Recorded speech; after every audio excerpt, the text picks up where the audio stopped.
Ecstatic Death Reign is the debut full-length album from Ashen Tomb. This is a Finnish death metal band, and one who takes a lot of influence from United States death metal for the most part. You can definitely hear a lot of incantation-esque atmosphere, aiming for a sound closer to maybe like Dead Congregation early on, but you can hear notes of like Bolt Thrower and Autopsy in their first EP, which came out back in 2022.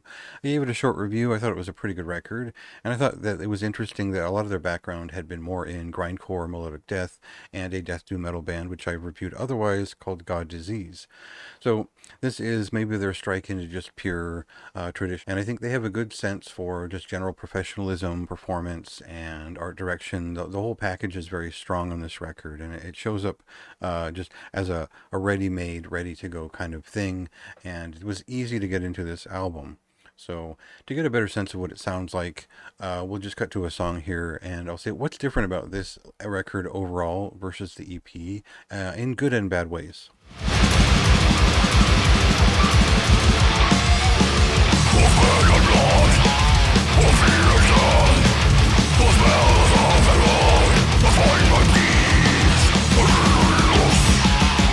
So when you're meeting up all the influences that I just mentioned, the sum of them is probably something like Sluggathor, especially in the context of Finnish death metal, and the mixture of Bolt Thrower isms and Immolation-esque heaviness, and certainly incantation, fusing all of those things into heavier songs. I think the thing with this band is that they're not quite as obsessed with speed. They're fleet-footed in the sense that it moves quicker and it's less of a tank to start.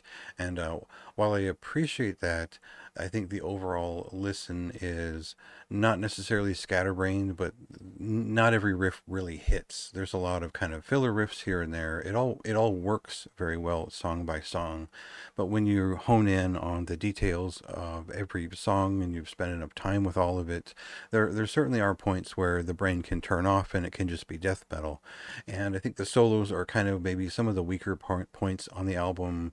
There are some kind of plain Swedish death metal influenced points on here, but the stuff that is most clearly inspired by United States death metal is the strongest here, and I think that's what I appreciated most. They're quite good at composing death metal songs that are eventful enough, and while I could always use more riffs or different song types, I think if you're looking for something that is traditional, polished, and a little bit melodic in its overtones and its general use of guitar solos and whatnot, this presents a pretty strong standard overall.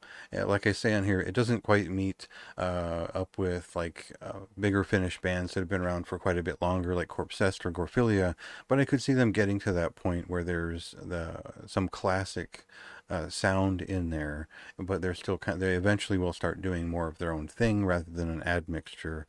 So for me, this is a moderately high recommendation. I think it's a very strong death metal record. I don't think that it's so far above average that they've invented anything new necessarily, but in terms of adding to the general roster of Finnish death metal that's done in a strong way, it's a band that tours and seems to have their head on straight enough to pull it off in the future more. This is a fantastic debut, and shouldn't be overlooked. I think it's a good time to get acquainted with what they're all about, and then see how they change it up over time.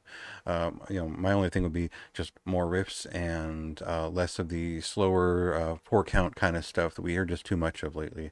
So check that out for yourself. See what you think. It releases today on October 18th, and read my review for more of my thoughts.